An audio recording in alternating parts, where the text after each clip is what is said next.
ঘরোয়া উপায়ে কীভাবে কম মশলাপাতি দিয়ে একেবারে রেস্টুরেন্টের স্টাইলে চিকেন কাবাবের রেসিপিটা তৈরি করা যায় সেটাই আজকে আমি তোমাদের সাথে শেয়ার করছি। এখানে অল্প পরিমাণে চিকেন নিয়েছি, তার মধ্যে দিয়ে দিলাম তেল, আদা রসুন লঙ্কা তিনটেই একসাথে পেস্ট করে রাখা 2 চামচ আদা রসুন লঙ্কা দিয়ে দিচ্ছি। এখানে আমি যেহেতু কম পরিমাণে চিকেন নিয়েছি, সমস্ত মশলাপাতি কম পরিমাণে ব্যবহার করছি। তোমরা যতটা পরিমাণে চিকেন নেবে মশলাপাতিও ঠিক ততটা পরিমাণেই দেবে। তারপর দিয়ে দিচ্ছি এখানে দই আর দিচ্ছি মিট মশলা।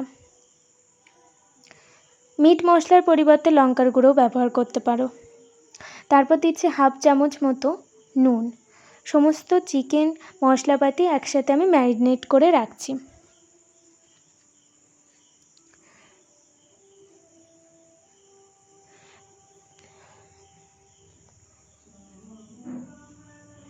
তারপর এখানে দিচ্ছি আমি কাসুরি মেথি। আবার সব কিছু আমি ম্যারিনেট করছি। ম্যারিনেট করে 10 মিনিট মতো রেখেছি।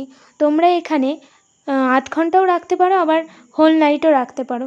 কড়াই অল্প পরিমাণে তেল দিয়ে গ্যাসের ভলিউমটা একেবারে কম আঁচে দিয়ে চিকেনের কাবাব রেসিপিটা তৈরি করতে হবে, কারণ পুরো রেসিপিটাই তৈরি হতে সময় লাগবে। ওই জন্য গ্যাসের ভলিউমটা আমি কম আঁচে দিয়েই তৈরি করব।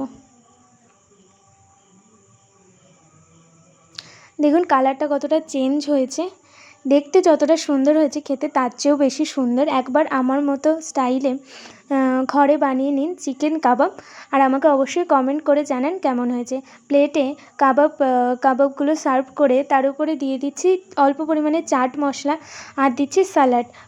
এই ভিডিওটা ভালো লাগলে অবশ্যই লাইক, কমেন্ট আর সাবস্ক্রাইব করে দেবেন আমার এই চ্যানেলটাকে।